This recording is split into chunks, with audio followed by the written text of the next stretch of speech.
नमस्कार मित्रों, आज हम विवर्त कहानी का दूसरा भाग सुनेंगे। पहले भाग में आप ललिती के उलझे हुए जीवन का कुछ हिस्सा सुन चुके हैं। ललिती के लिए जो रिश्ता आया वो कैसा था, जानने के लिए आगे की कहानी सुनते हैं। चलिए शुरू करें। दूसरे ही महीने जीजा जी की चिट्ठी आई। ईश्वर ने मेरी सुन ली। जैसा राजपुत्र सा वर ललिता चाहती थी वैसा ही उसे मिल गया। वर पक्ष का आग्रह था कि विवाह 4 दिन में ही निपटा लिया जाए, क्योंकि लड़का पिछले 14 वर्षों से विदेश में है। महीने भर की छुट्टी में स्वदेश आया है। छुट्टियां लगभग खत्म हो चुकी हैं, तभी उसने ललिता को मेरी बहन के यहाँ देखा और पसंद कर लिया। तुम्हें क्या, किसी को भी सूचित नहीं कर सका। विवाह के दूसरे ही दिन लड़का विदेश चला गया। ललिता यहीं है, तुम तो जानती ही होगी। अब सुना है विदेश जाने में 20 अड़ंगे लगने लगे हैं। जब इसे वीज़ा मिलेगा तभी जाएगी। सोचा तुमसे क्षमा मांग लूं, तुम्हें निमंत्रण भी नहीं भेज सका। पर ललिता बहुत प्रसन्न है। यही सुनकर शायद तुम मेरा यह अपराध क्षमा कर दो। मैं बार बार यही सोच रही थी कि जिस विवर्ण जीर्ण पोटली में वह अपना यौवन बंद रखती थी, उसके प्रवासी नौशे ने उस पोटली के भीतर छिपे उस अद्वितीय रत्न को देख कैसे लिया। 20 कदम के फासले से भी जिसे मेरी अनुभवी दृष्टि ने प्रौढ़ा ही समझा, उसे उसने पहली बार देखा कैसे होगा। हो सकता है किसी आरक्षित क्षण में उसने अपने शॉल, गुलूबंद, जूते मोजे का जिरह वक्तर उतार होगा और वही क्षण उसके सौभाग्य के अवरुद्ध कपाट को खोल गया होगा। इसके बाद महीनों तक मुझे उसका कोई समाचार नहीं मिला। फिर एक दिन अचानक दिल्ली के कॉटेज एम्पोरियम में अनेक भारी बादामी लिफाफों से लदी फंदी वह मुझे दिख गई। अरे मौसी, आप? उसने कहा तो मैं उसकी आपाद मस्तक परिवर्तित भुवन मोहिनी छवि को देखती ही रह गई। पारदर्शी अग्निवर्णी लाल कोटा की साड़ी में ज्वलंत शिखा सी दमकती वह मेरे सम्मुख खड़ी थी। ऐसे क्या देख रही हो मौसी? बहुत बदल गई हूँ क्या? मैं कैसे कहती कि जिस यौवन की असमय ही अस्तगामी सूर्य की म्लान आभा उस दिन पहली बार अल्मोड़ा के बाजार में देखी थी, उसकी द्विपहरी प्रखर किरणें आज मेरी आंखें चौंधिया रही थीं। आइए मौसी, चलिए वहां बैठकर एक प्याला चाय पिएं। मुझे एक प्रकार से हाथ पकड़कर वह संलग्न रेस्तरां में खींच ले गई थी। उसके शरीर से आती मदिर मादक सुगंध, कलाई की स्वर्ण मंडित घड़ी, आंखों की सज्जा, मोहक अधरों की प्रगाढ़ लालिमा, चौकोर बटुआ, मेज पर धरे डार्क ग्लासेस और पेंसिल सा कृशकाय छाता, सब ही में तो विदेश यात्रा की स्पष्ट छाप थी। लग रहा था लड़की अभी अभी विदेशी ससुराल से लौटी है। हठात मुझे 1 वर्ष पूर्व की उसकी एकदम विपरीत अनाकर्षक सज्जा का स्मरण हो आया, जब चक्की के पाट से मर्दाने जूतों से ठकाठक झपताल का सा ठेका बजाती, हाथ में पैबंद लगा मर्दाना छाता थामे वह ऐसे ही पैकेटों से लदी फदी मेरे सम्मुख तनकर खड़ी पूछने लगी थी, ऐसे क्यों देख रही हो? मुझे तो स्मरण नहीं पड़ता कि आपको पहले कहीं देखा है। आज जी में आ रहा था मैं उससे कहूँ, ऐसे क्यों देख रही हो? मुझे तो स्मरण नहीं पड़ता कि तुम्हें पहले कहीं देखा है। क्यों, हनीमून के लिए विदेश गई थी क्या? मैंने हंसकर पूछा। एकाएक उसका उत्फुल्ल चेहरा म्लान हो गया। नहीं मौसी, अब जाऊंगी। उनकी चिट्ठी आई है, वहां अपने किसी मित्र से मेरे वहां आने का स्पॉन्सर कराएंगे। अभी कुछ समय लगेगा। आप तो जानती ही होंगी, विदेश यात्रा अब उतना सहज नहीं रहा। एक बात बता ललिता, तू तो कहती थी विवाह करेगी ही नहीं, फिर? मैंने पूछा। उसके आरक्त चेहरे ने सहसा उसकी विदेशी लीपापोती को अपनी स्वाभाविक लालिमा से व्यर्थ कर दिया। उन्होंने मुझे बुआ जी के यहाँ देखा और वहीं पसंद कर लिया। यही नहीं, मुझसे एकांत में वहीं प्रस्ताव रख वहीं उत्तर मांगा। पहले मैं घबरा गई। मेरे लिए आज तक जितने रिश्ते आए थे, मैंने तब तक एकांत में किसी पुरुष से बात तक नहीं की थी। कहने लगे, यदि जीवन सहचर पसंद हो तो हाँ या ना कहने में समय नहीं लगना चाहिए। जैसे मैंने तुम्हें देखते ही दृढ़ निश्चय कर लिया था कि ईश्वर ने इसे मेरे लिए ही गढ़ा है, ऐसे ही मुझे एक ही दृष्टि में देख मेरे गुण दोष परख तुम भी अपना निर्णय इसी क्षण ले लो। और मैंने ले लिया था। जीवन का ऐसा महत्वपूर्ण निर्णय, वह भी तुम जैसी आप खुद लड़की ने कैसे ले लिया? क्या तुमने यह निर्णय पात्र को देखकर लिया या उसकी समृद्धि को देखकर? अपनी बड़ी बड़ी भूरी निष्कपट आंखों से उसने बड़ी निर्भीकता से मेरी ओर देखा और किसी भोली बालिका के से निर्दोष स्मित से उसका पूरा चेहरा उद्भासित हो उठा। मैं सच कहती हूँ मौसी, मेरी जगह यदि आप होती तो आप भी शायद यही निश्चय लेती। न जाने उसके किस पक्ष के सम्मोहन ने मुझे उस दिन अवश कर दिया। जैसा विद्वान वैसा ही विनम्र, जितना ही गंभीर उतना ही विनोदी। जितनी ही बार उन्हें देखती स्वयं अपनी हीनता मुझे कुंठित कर देती। मुझ में था ही क्या जो उन्होंने मुझे पसंद कर लिया? पगली, मैंने उसके हाथ को थपथपाया। तू स्वयं अपने इस दिव्य व्यक्तित्व के प्रति अचेतन है और यही तेरा सबसे बड़ा आकर्षण है। चल, जीजा जी तो खुश है ना? बेहद।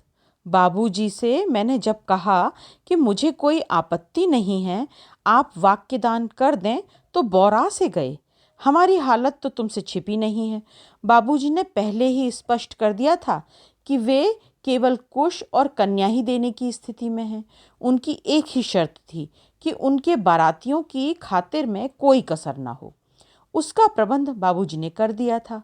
हल्द्वानी में बुआ जी के यहाँ से भी सब कुछ हुआ। इन्हें गिने 10 बाराती और 1 पुरोहित लेकर वे लोग आए थे।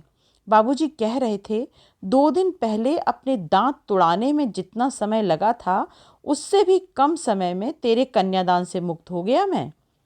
लगता है विदेश से तेरा दूल्हा खूब उपहार भेजता है, क्यों? मैंने पूछा। उसने लजाकर सिर झुका लिया। उनकी एक ममेरी बहन वहीं रहती है, 5 वर्षों बाद अभी अभी लौटी हैं। उन्हीं के हाथ बहुत कुछ भेजा था। वह तो देख रही हूँ मैंने हंस कर कहा। अब तो भगवान ने तुझे मेम साहब बना ही दिया है। कब तक हेडमास्टर नहीं बनी रहेगी? छोड़ इस बेहूदी नौकरी को। मैंने भी यही सोचा था, पर बाबूजी कहते हैं जब तक जाने का कुछ निश्चित नहीं होता नौकरी मत छोड़। परसी थाली और लगी लगाई नौकरी में कभी ठोकर नहीं मारनी चाहिए। जब चाहो लंबी छुट्टी तो ले सकती हो। सब छुट्टियां तो पड़ी हैं। मैंने छुट्टी ली ही कब है? ठीक ही तो कह रही थी बेचारी। उसके नीरस जीवन में अवकाश के मधुर क्षण आए ही कब थे। मैं चुपचाप उसे देखती रही। एक नवीन अभिज्ञता मुझे बार बार झकझोरने लगी। मानस की पंक्तियों का ब्रह्म सत्य एक बार फिर उस अभिज्ञता को पुष्ट कर गया। जल बिनु मीन नदी बिनु बारी, ऐसे हूँ नाथ पुरुष बिनु नारी। इसमें कोई संदेह नहीं कि पुरुष के बिना नारी अधूरी ही रहती है। उसके व्यक्तित्व का, उसके सौंदर्य का, उसके नारी सुलभ सौष्ठव का पूर्ण विकास पुरुष के स्पर्श से ही वैसी ही सहजता से प्रस्फुटित हो उठता है जैसे वर्षा की फुहार से अतखिला पुष्प। ललिता के क्षण क्षण आरक्त हो रहे कपोल, गदराई देह यष्टि, सचकित विस्फारित मृगी सी दृष्टि, बार बार आंचल से ढका जा रहा उभार देखकर जी में आया उससे एक प्रश्न पूछ अपने सुखद संदेह की पुष्टि कर लूं। क्यों री ललती, कुछ गड़बड़ है क्या? बार बार झूले में धरा नींबू क्यों चाट रही है? पर फिर कुछ पूछा नहीं। वह चली गई तो मैं उसे तब तक देखती रही जब तक वह दृष्टि से ओझल नहीं हो गई। मैंने देखा मत गयंद छंद सा उसके मनोहारी पद विन्यास को एक मैं ही नहीं, मेरे सामने बैठी युवा छात्रों की टोली भी उसी मुग्ध दृष्टि से देख रही थी। इसके बाद कई महीनों तक मुझे उसका कोई पत्र मिला नहीं, न मैं ही उसकी खोज खबर ले पाई। अचानक एक दिन उसकी बुआ से एक विवाह में भेंट हो गई। उन्हीं से सुना जीजाजी नहीं रहे। विवाह की उस परिचित गरज तरज में मुझे बार बार उस प्रिय स्नेही चेहरे की स्मृति ने विवल कर दिया। अरे क्या हुआ था उन्हें? मैंने पूछा। बीमार तो थे ही, रात को सोए तो सोते ही रह गए। ललिता वहीं थी क्या? मैंने पूछा, क्योंकि उसने कहा था मार्च तक वह निश्चित रूप से विदेश चली जाएगी। और कहाँ जाएगी अभागी, उसी का धक्का तो उन्हें ले गया। उन्होंने रुष्ट स्वर में कहा। क्यों, क्या हुआ उसे? मैंने घबरा कर पूछा। होगा क्या, कितना समझाया था दद्दा को, ऐसे अनजान पात्र को बिना देखे परखे शादी मत करो। करना ही है तो मेरा भतीजा दिनुआ क्या बुरा है। असल में मैंने छोकरी को उसी को दिखाने बुलाया था। LIC में क्लर्क है, भले ही इंटर पास हो, वहाँ का तो चपरासी भी 500 पाता है। पर बीच में ही न जाने कहाँ से यह करमजला अटपका। कितना समझाया दोनों को, पर वहाँ तो बाप बेटी को फौरन दामाद के सपने दिखने लगे थे। तूने तो देखा है ना दिनुआ को, कैसा कार्तिकेय सा दिखता है। हाँ, मैंने दिनुआ को देखा था। बालों का सस्ता जमादारी फुग्गा बनाए टिटहरी किसी टांगों वाले उस जनखे से छोकरे को भला सुरुचि संपन्न ललिता कभी पसंद कर सकती थी। फिर क्या हुआ, मैंने पूछा। होता क्या, वही हुआ जो हमने कहा था। इतने ही में बारात आ गई का शोर हुआ और ललिता की बुआ मुझे अधूरी जिज्ञासा ही में डूबती उतराती छोड़ बारात की भीड़ में विलीन हो गई। उन्होंने क्या कहा था और क्या हुआ, इसके जानने का कोई उपाय नहीं रहा। बारात की रेलमपेल में कहाँ खो गई मैं जान ही नहीं पाई। जिज्ञासा का अंत हुआ 2 महीने बाद। इस बार फिर मैं एक विवाह में ही सम्मिलित होने अल्मोड़ा गई तो थोड़ी बहुत अभिज्ञता बटोर पाई। जब 1 वर्ष तक प्रवासी जामाता ने उनकी पुत्री को विदेश बुलाने का सामान्य सा प्रयास भी नहीं किया तो उन्होंने एक प्रकार से धकेल कर ही पुत्री को वहां भेज दिया। इस द्विरागमन की सामग्री जुटाने में बेचारे लुट गए। वहां से ही टिकट भेजने का आश्वासन जमाता ने दिया था, पर वहां टिकट तो दूर, जब चिट्ठी आनी भी बंद हो गई तो उनका माथा ठनका।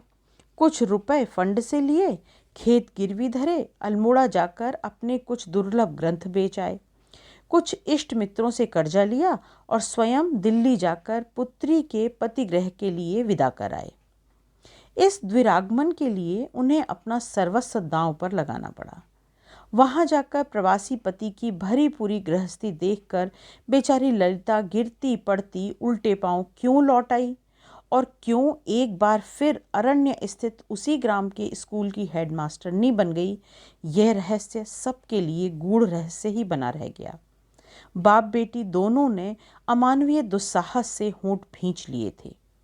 यह सब सुनकर भी न जाने कैसा जी हो आया। उस भोली पितृ मातृहीना लड़की पर क्या बीत रही होगी, यह सोच सोचकर मैं व्याकुल हो उठी। मेरे पास कुल 1 ही दिन का समय था।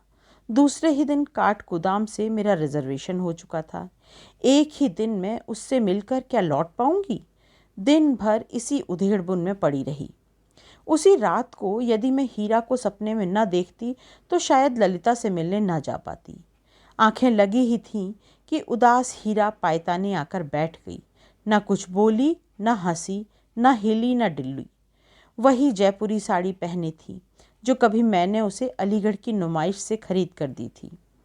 दोनों कपोलों पर क्षय रोग की लालिमा उसके रोग जीर्ण पांडुवर्णी चेहरे पर वैसी ही अस्वाभाविक लग रही थी जैसे हमेशा लगा करती थी।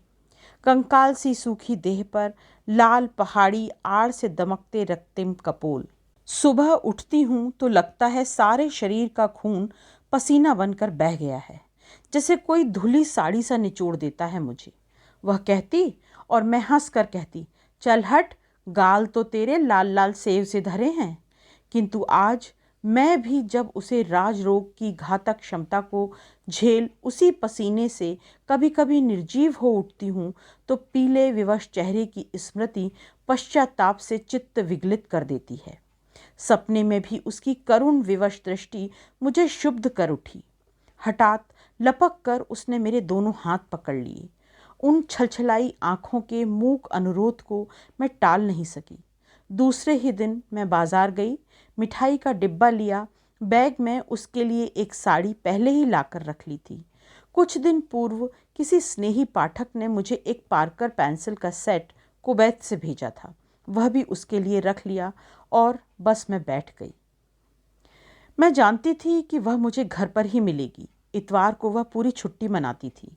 उस दिन वह अपनी नौकरानी को भी छुट्टी दे देती है और एकदम अकेली रहती है, यह मुझे पता था। उसी एकांत की मुझे कामना थी। बस अड्डे तक, उसके घर तक की तीखी चढ़ाई पार करने में मैं हाँफ गई थी। पहाड़ की दुरूह चढ़ाई अकेले ही पार करना जीवन की दुरूह यात्रा को एकाकी पार करने की ही भांति कुछ कम दुर्वह नहीं होता। आज उसकी ढालू पथरीली छत पर पीले भीम कद्दू नहीं, वह स्वयं सूख रही थी। अपनी सुचिक्किन काली घनघटासी खुली केश राशि को वह छत पर बैठकर सुखा रही थी। एक ओर परीक्षा की बादामी कॉपियों का स्तूप था, जिनमें से एक खुली कॉपी वह जांच रही थी। अरे ओ हेडमास्टरनी, मैंने हंसकर कहा, अब बहुत कॉपियां जांच ली, चल नीचे उतर। उसने अचकचा कर मुझे देखा और फिर उसने जो किया उसके लिए मैं प्रस्तुत नहीं थी। मैंने कांप कर आंखें बंद कर लीं। हाय मौसी, तुम, कह वह अपनी साड़ी को घुटनों तक उठा तीखी छत से नीचे कूद पड़ी। उसके खुले बाल एक क्षण को हवा में लहरा उठे। घुटनों तक उठी सफ़ेद साड़ी से दिखती उसकी रोमहीन पहाड़ी फुल्लों सी चिकनी टांगें एक सीध में सधी और वह ऐसी दक्षता से धरा पर अवतरित हो गई जैसे आकाश से अवतरित कोई अशरीरी अप्सरा हो। ऐसे कूद गई कमबख्त, अगर हाथ पैर टूट जाते तो? मैंने डपट कर कहा। तब क्या, टांग टूट भी जाती तो कौन मुझे शादी की चिंता है मौसी, शादी तो हो ही गई। वह बड़ी दुष्टता से मुस्कुराई। पर आप यह बताइए, अचानक यहाँ कैसे आ गईं? बस तुझसे मिलने। सुना तू देश विदेश का चक्कर लगाकर फिर हेडमास्टरनी बन गई। अचानक उसने मुंह लटका लिया। चलिए पहले चाय पी लीजिए, लाइए बैग मुझे दीजिए। पर आपने मुझे क्यों नहीं लिखा आप आ रही हैं? मैं घोड़ा लेकर बस स्टैंड पहुंच जाती। इतना भारी बैग आपको लादना पड़ा। उसने मेरे हाथ से बैग ले लिया था। इसीलिए तो नहीं लिखा, मैंने उसे गुदगुदाने की चेष्टा की। तुझे घुड़सवारी करते तो देख चुकी हूँ, पर लद्दू भोटिया घोड़े पर बैठना तुझे ही मुबारक हो। एक कदम आगे चलता है और 2 कदम पीछे। उस पर घनी अयाल से उसकी आंखें ऐसी अंधी बनी रहती हैं कि पता नहीं कब सवारी सहित काली गंगा में उतर जाए। ऊंचाई ऐसी है तेरे अरबी घोड़े की कि पीठ पर बैठो तो पैर जमीन पर टिक जाते हैं, यानी 4 टांगें घोड़े की, 2 अपनी साथ साथ चलती हैं। वह ठठाकर हंसी और हाथ पकड़कर मुझे भीतर खींच ले गई। पहली अनुभूति जो मुझे कमरे में पैर रखते ही हुई वह थी एक एक पीड़ादायक निसंग निर्जनता की। लगता था सुई भी टपकी तो नगाड़े सा निनाद करेगी। लो तुम बैठो मौसी, मैं अब भी चाय बनाकर लाती हूँ। मैंने देखा जीजा जी का पलंग अभी भी उसी परिपाटी से लगा था। दीवार पर वे ही तस्वीरें लगी थीं जिन्हें मैं पिछली बार देख गई थी। कमरे में कहीं भी हेडमास्टरनी के क्षणिक विलासपूर्ण वैवाहिक जीवन का स्पर्श नहीं था। न उसकी विदेश यात्रा का कोई स्मृति चिन्ह, न कहीं उसके विवाह का कोई चित्र। एक ओर एक विकलांग तिपाई पर उसकी घर की धुली 3-4 साड़ियाँ पहाड़ी नदी के एक भारी बरकम गंडोल शिला के नीचे दबी स्वयं अपनी शिकने दूर कर रही थी। शायद यही उसकी अचल स्त्री थी। पास ही में धरा था उसका स्कूला रजिस्टर, पहाड़ी ऊन का भूरा कार्डिगन। दूर से देख मैंने पहले सोचा कोई तिब्बती पश्मी अपसू कुत्ता ही हाथ पैर समेटे सो रहा है। हाथ के बिने नीली नीली धारी वाले उसके मोजे और वही सतरंगी मफलर कुर्सी पर धरा था, जिसका उसके यौवन के कफन के रूप में परिचय पाकर मैं पिछली बार गई थी। एक हाथ में चाय का गिलास और गुड़ पगे मीठे खजूर लेकर वह आई तो मैंने पूछा, खिमुली को आज भी छुट्टी दे दी है क्या? हाँ, आज इतवार है ना, इतवार को मैं उसे पूरे दिन की छुट्टी दे देती हूँ। अपने भतीजे से मिलने बिसर गई है, कल लौट आएगी। अपनी चाय का गिलास लेकर वह फिर मेरे पास बैठ गई, पर मुझे लगा वह धीरे धीरे मुझसे दूर खिसकती जा रही है। न अपने प्रत्यावर्तन की कोई कैफियत, न अपने संक्षिप्त विवाहित जीवन का कोई प्रसंग। मैं जितनी ही बार कुछ पूछने की चेष्टा करती, वह उतनी ही बार बड़े चातुर्य से पैंतरा बदल एक न एक बहाना बना कभी कुछ लेने चली जाती, कभी क्रमशः बेगवती वन वर्षा की आड़ी तिरछी फुहारों को कमरे के भीतर आने से रोकने के लिए अकारण ही पटापट खिड़कियां बंद करने लगती। मैं समझ गई, अपने जीवन के उस अप्रीतिकर परिच्छेद का पहला प्रश्न मेरे सम्मुख उजाले में खोलने में वह सकुचा रही है। ठीक है, रात होने पर ही पूछूंगी। शायद रात्रि का अंधकार पूर्ण एकांत उसकी जिह्वा को मुखर बना दे। मैंने यही किया। रात को वह मेरे पलंग से सामान्य व्यवधान रख पलंग खिसका कर लेट गई। बत्ती बुझाने का प्रश्न ही नहीं उठा। उस ग्राम में बिजली दुर्लभ पाहुने सी पहले तो आती ही नहीं थी। आती भी तो उसी त्वरा से चली जाती और फिर रात भर नहीं आती। वह रात भी ऐसी ही थी। ललिता, मैंने कहा।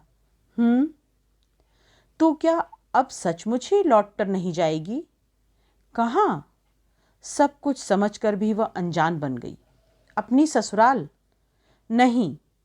उसका दृढ़ स्वर रात्रि की निस्तब्धता में हथौड़े सा बज उठा। जानती है जीजाजी क्या कहते थे? तेरी बुआ जब अपनी दन्या गांव की ससुराल जाने को राजी नहीं हुई और बरसों तुम्हारे यहाँ पड़ी रही, तो जीजाजी ने मेरे ही सामने उससे कहा था, कालिंदी, स्कूल न जाने वाले लड़के और ससुराल न जाने वाली लड़कियां मुझे बहुत बुरी लगती हैं। तो फिर क्यों नहीं जाएगी ससुराल?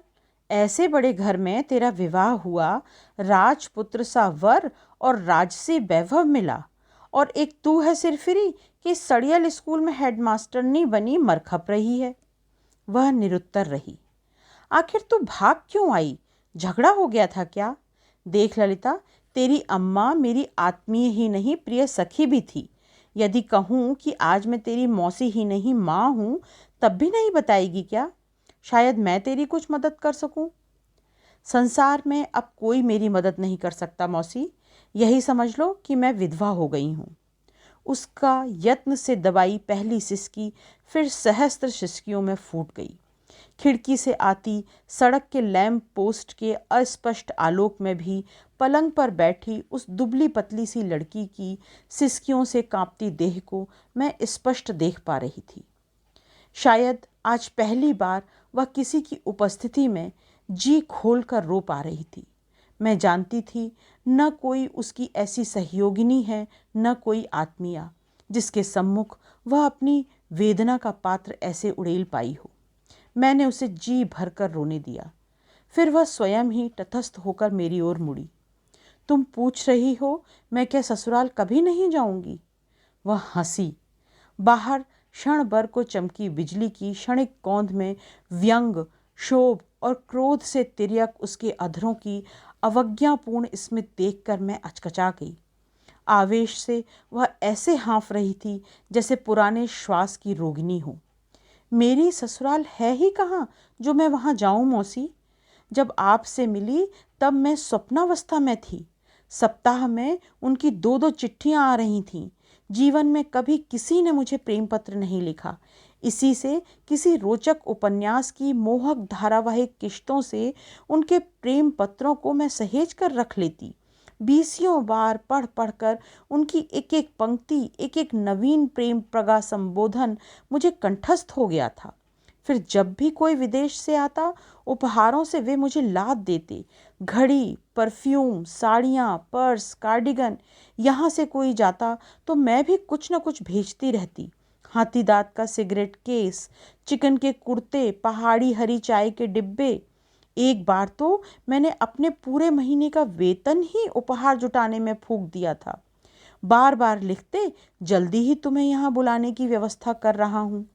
जानता हूँ बाबूजी का विछोह तुम्हारी कठिन अग्नि परीक्षा सिद्ध होगा, किंतु यही तो है पति की विजय और पिता की पराजय।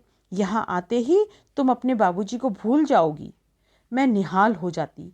कभी कभी तो अपने सुख से निर्लज्ज बनी मैं बाबूजी को उनके पत्रांश सुनाने लगती।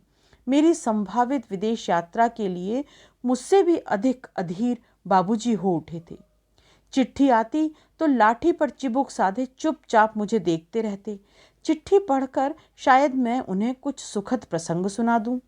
ठीक जैसे पालतू अनुशासनबद्ध कुत्ता भोजन ग्रहण कर रहे स्वामी के सम्मुख बैठा आंखों ही आंखों में उदग्र याचना भर टुकुर टुकुर देखता है कि दयालु स्वामी एक गस्सा तो उसकी ओर फेंकेगा ही।